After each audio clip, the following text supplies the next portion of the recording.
രക്ഷിക്കപ്പെട്ടില്ലായിരുന്നെങ്കിൽ നമ്മൾ പെട്ടുപോയേനെ. എവിടെ പെട്ടുപോയേനെ?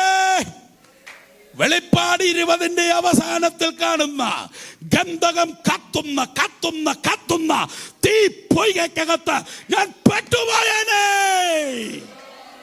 അപ്പൊ രക്ഷിക്കപ്പെടാതെ ഇതിനകത്ത് വന്നവരൊക്കെ ചിലപ്പോ വാട്സപ്പിലും ഫേസ്ബുക്കിലൊക്കെ എന്തെങ്കിലുമൊക്കെ കേൾക്കുമ്പോൾ പറയും ഇതിനകത്ത് വന്ന് ഞാൻ പെട്ടുപോയെന്ന്.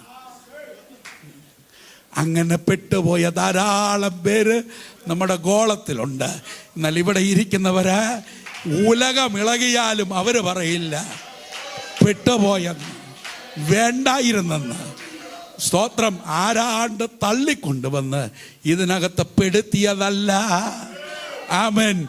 അവിടുത്തെ ഓമനകുമാരൻ ജീവൻ നൽകി മുൻനിർണയത്തിന്റെ ഭാഗമായി എന്നെ തിരഞ്ഞെടുത്തതാണ്.